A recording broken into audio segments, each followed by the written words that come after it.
So if I look at all of these again and I press the U key, you can see where I've got the right and left eye keyframed. Let's do something else. This time yellow, which is actually the face. We're going to keyframe that to a color change. So as his eyes squint, we're going to make it really, really mad. So we're going to turn his face red.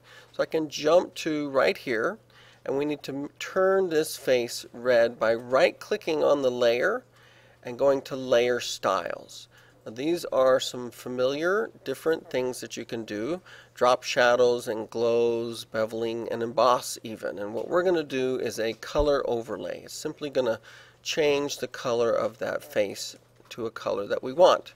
Now by default, as we open up, now notice that more things have been added on here. We can find the color overlay layer style, and by default it is red.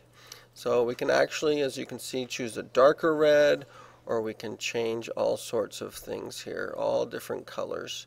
But we want him to get angry. So we're going to turn him red like that. And then we can look at the opacity of this color overlay, and it's at 100% when he's at his angriest right here, when his eyes are squinted down. So what we'll do is we'll keyframe that opacity and go back to the beginning where we will reduce the opacity to 0. So we can press the play button. It will play the first couple seconds, and you can see that his skin will turn bright red as he gets angry. Now that is one kind of change that we can do. Another one is the puppet pin tool. So this is where the animation can get really interesting. So we're going to select the mouth, and we're going to choose this push pin right here. This is the puppet pin tool. Now because the mouth, if I double click on it, you can see it's just the mouth by itself.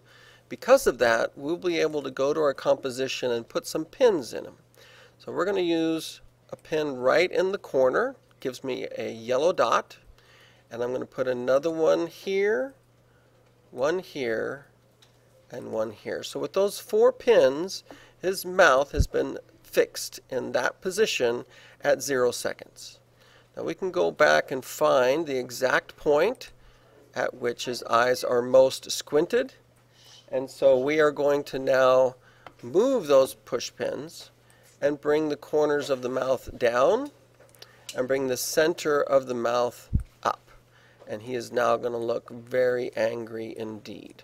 So we've got keyframes under this mesh here for each of those 4 puppet pins. And let's go ahead and watch that.